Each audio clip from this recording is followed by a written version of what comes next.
Hi, I'm Randy Reid, editor of the EdisonReport, and we're here at LEDucation 2025. This is LightPitch. I'm joined by Marc McAndrew of ERP Power and Light. Marc, welcome.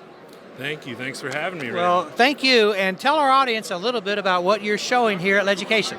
Alrighty, so last year, we had a big pitch about our AC input light engines. We use our industry-leading small form factor LED drivers, package those electronics into a light engine, so AC input completely eliminates the need for a driver. That's what we showed last year, and then we've kind of upped the ante this year, with the big push being an increase in the efficacy of the products. So we've got kind of our messaging of the road to 200 lumens per watt. So when we have a tunable white or a static white product, the current ones that are released are around 80 to 90, sometimes dipping into 100 lumens per watt on the tunable white side of things. And then for static white, a single CCT, we're at about 130.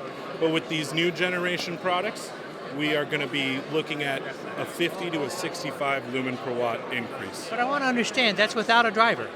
Without a driver. So, we've got these form factors. All of the driver electronics are in here. I think one of the big costs for installations is anytime something goes wrong, the cost to get a contractor to go out there, take a whole fixture, take a whole can out of the ceiling, make holes in the drywall, that's very expensive. Whereas with a fixture like this, you can just pop off the trim of a downlight, undo the mounting, swap out the light engine, just a single component, has the driver electronics inside, and you're good to go. So smaller fixtures, no more remote mounting of the drivers. Correct. So huge labor savings right there. Huge labor savings. Same tri-mode dimming as we have in our drivers.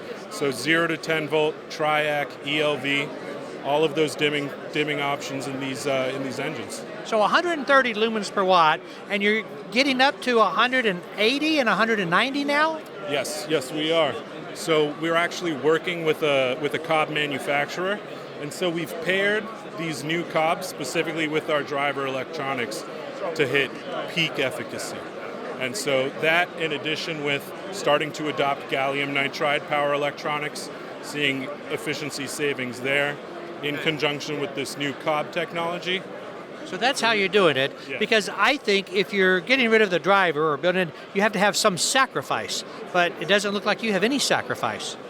No. I mean, as far as low cost sacrifices goes, it's not as easy as dropping in a cob, but we think the benefits far outweigh the Last question, how has your reception been so far here at the show? It's been phenomenal. I mean, people were very excited last year with Bianco, and now this year with the new efficacy increases. I think we've got another winner on our hands. Well, congratulations, Marc.